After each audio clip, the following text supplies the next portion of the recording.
Velkommen to min fjord. And on this Sailing Through the Fjords, it's time to review the Idoneth Deepkin book. So I won't be going through the book talking about the content and what it's describing specifically, because part of the point of that is reading it yourself. Rather, I want to tell you guys, is there any point in reading it? Should you buy it if you don't intend to collect it? And how good is it? As a part of the Age of Sigmar setting and the mythos. So for those of you who don't know, Idoneth Deepkin is a new elf faction. It is the first completely new faction of elves, which is a pretty big deal. It's been 2.5 years. We haven't seen anything interesting for the elves. And then suddenly, within 2 months of each other, we get Daughters of Cain and Idoneth Deepkin. Telling a lot of the story, a lot of the space, a lot of what the elves are in this new setting. And it's quite different from what it used to be, but more than any other race in Age of Sigmar, the elves are drawing lines back to the world it was.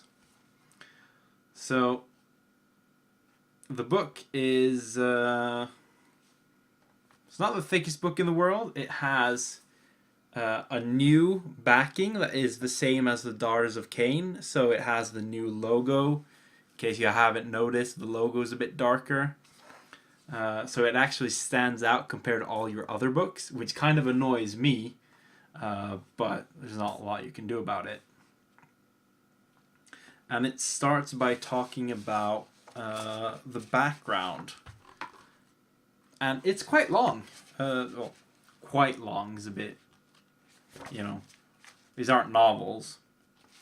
But it has a lot of pages of story, of background for the faction, and a lot of narrative. I think Games Workshop have actively spent a lot of time turning the Idoneth not only just into something that has to fit models, but into a civilization.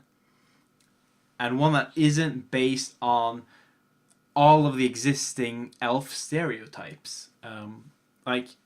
If you look at the Fire Slayers, they're built very heavily on existing dwarf stereotypes. Slayers, for one, obviously, but also in the dwarf hold structure, inheritance laws, gold lust, a lot of classic themes are taken from Tolkien and Warhammer Fantasy Battles and brought over, which is why for many the Fire Slayers don't feel as original. Sylvaneth are just tree people. There's a lot more to them, but for a lot of people they're just tree people. And the Caradron are probably the most original before these guys. Probably still the most original. A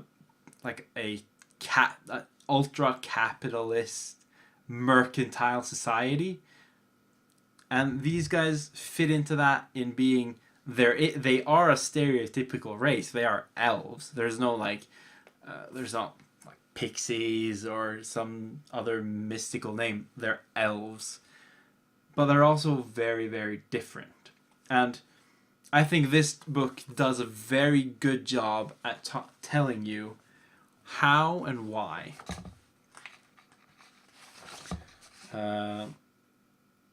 Things that you want to watch out for is tons of great art. This book, this one, harkens back to a lot of the 8th edition books with their battle pictures, which are fantastic. There's a lot of art that you've probably seen all over the place. Some of the stuff in a bit more modern Age of Sigmar style. And some really just interesting pieces. So if you want art, and were a bit disappointed with some of the older Battletomes, you will not be disappointed with this one. Games Workshop keeps upping the production quality all the time. You also get all the descriptions of all the factions and stuff. You get model pictures, as always. Games Workshop keeps being the best at that, really. So if you need inspiration. But for me, the more interesting part of what's in the book here isn't necessarily the pictures of the models, but rather there's a lot of painting guides. And there's always been a lot of painting guides in... or not always been a lot of painting guides, but there have always been painting guides in Battletomes. But these ones are really, really good. Like, there's a 2-page spread, 3 different conclaves of Idoneth, which is like their factions, with complete recipes. And, you know, here's more. So, if you're new and get into these, you have a great resource for painting. And there's a lot of cool colors and stuff in here that I'd love to just use. These aren't, you know, Duncan videos or stuff like that, but they're still quite good. And there's just a lot of good stuff in here. Like, so this page here, there's a great tutorial for skin, tips on how to make your eels look a bit more eely, how to paint different kinds of weapons that aren't necessarily metal.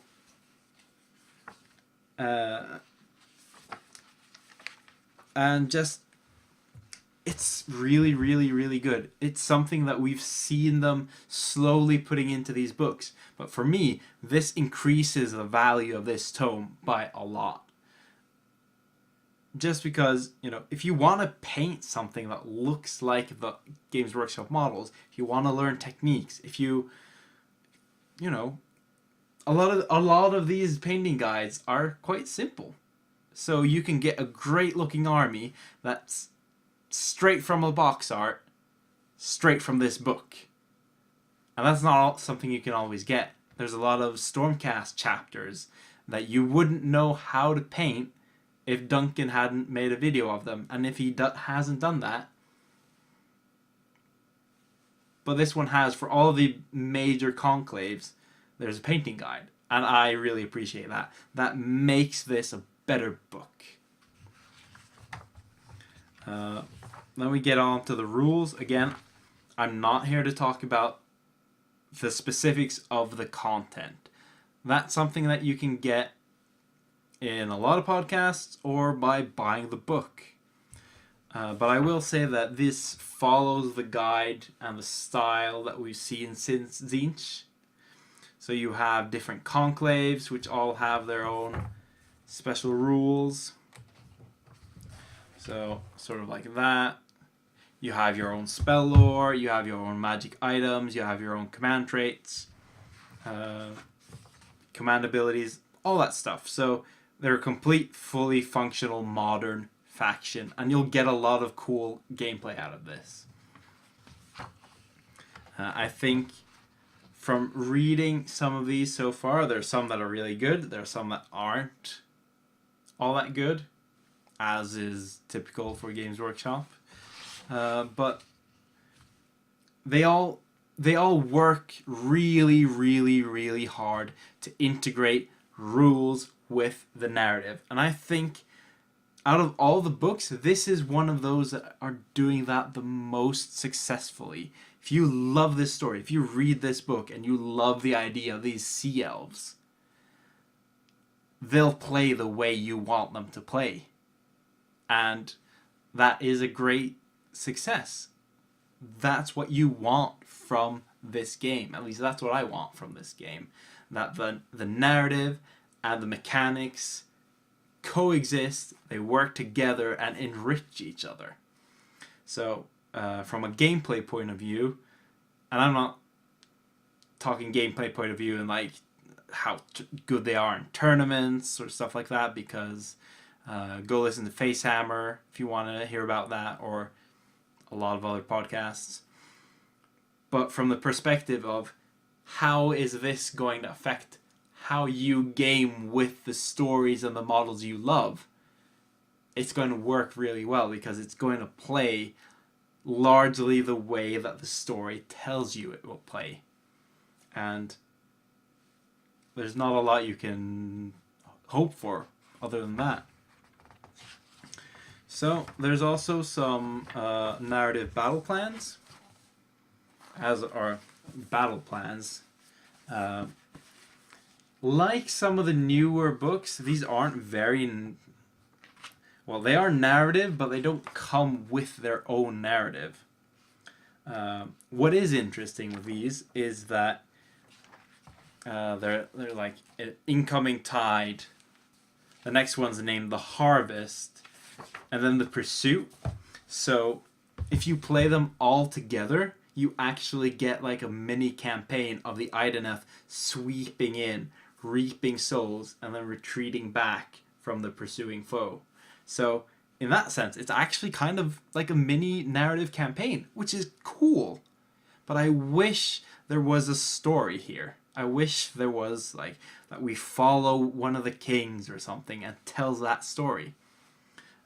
Because there's nothing I want more from a Battletome than to fall in love with a faction, fall in love with the characters who describe and embody the entire range of the faction and its models. And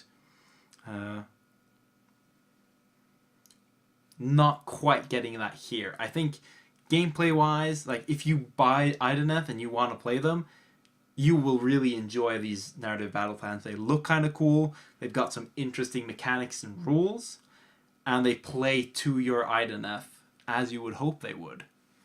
But I'm sort of missing the named cool characters. I think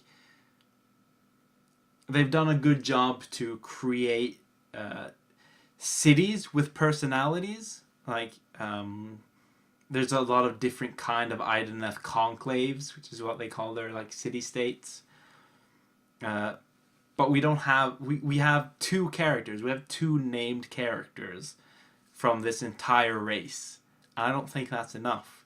That's not firing my imagination. But next part of what's in here, you got Path to Glory, which is cool. Can't complain about that. You get full Path to Glory. You also get your own Path to Glory battle plan. And my favorite part, as a fan of Skirmish, you have the Path to Glory battle plan and a Skirmish variant for it. So even though this book doesn't have the points for Skirmish, which I don't understand why, it's all the points are a math formula. There's no pointing involved. They haven't forgotten that Skirmish is a thing, which is cool. Another thing, they have a Tactica, which is another value add. Obviously, these Tacticas aren't going to be as good as you'd get from like high-end podcasters or something. But so far they seem to be fairly reasonable intros to how to play the faction. And again, it's value add for the book. Because it means you don't have to be great to crack open this book and have some sort of idea of how you should play the faction to play well. And finally, of course, there's all sorts of battalions. Keep calling them formations, but they're not. It's not the correct name. And all the war scrolls, which is, standard stuff. So that's sort of the general overview of the contents of the book. Again, I'm not going through the narrative step by step. Garage Hammer's probably going to do that one day, in half a year. Check out the Mortal Realms podcast. They did a good go through of the narrative of the book. But do I think you guys should buy and read it? Probably. Conclusion? Probably. And the reason for that is if you have any interest in the elves, this one doesn't give the amount of answers about the elves that the Daughters of Cain book did. The Daughters of Cain book was a lot more to the point because it had a less of a job to describe all the things in it. Daughters of Cain was a lot simpler to introduce as a proper faction. This one spends a lot more time with the Idoneth themselves, which is the correct focus. But it doesn't talk about Teclis. It doesn't talk about the relationship between Teclis and the gods and all this meta-narrative stuff. It just goes straight into Teclis created them. They have a darkness within their soul that his light can't penetrate. He tries to break into that darkness. They flee. Alright, gone with that. And now it's all, what are the Idoneth Deepkin? Which is the right way to do it. But for a guy like me who wants to know, what does Malarian think about Sigmar? What's Marathi's connection to Gorka Morka? Stuff like that. This book doesn't do that, but it does a very good job of explaining who the Idoneth Deepkin are, what is their hook, and why should you play, collect, paint, and care, which is all you can ask for in a Battletome. So if you have any interest in the elves, if you have any interest in seeing what the new stuff is, and if you just want to get if you want to properly understand this new elf faction, which hopefully will be a bigger part of the setting from now on, I'd get the book. It's also reasonably cheap as far as Battletomes go. So yeah, that's my review of the tome. My opinion on the faction hasn't changed since the first video. I'm not sold on the models, but I love their hook. I love the idea of elves who need to steal souls in order to survive as a race. If that surprises you now, sorry. But again, I'm not going into all the narrative because a lot of other people are doing that. I just want to tell you, should you buy this book? If you care about the narrative, if you care about elves, and if you want to know what these new guys are all about, this will give you a very good rundown of how they were created, what they're about, how their society works, how their military works, even stuff that isn't directly model related, which is kind of rare. So that's that for today's episode. There's no painting stuff today, just because I've been swamped with Coalescence. I dropped the podcast episode, which is something I should probably talk about. Check the link below for a link to the podcast, a new episode talking about tournaments, which has, for example, Alex Gonzalez, the host of Adepticon and co-host of Garage Hammer on. And just otherwise been swamped with projects, so it's just talking about this. So until next week and the next video, ha det bra!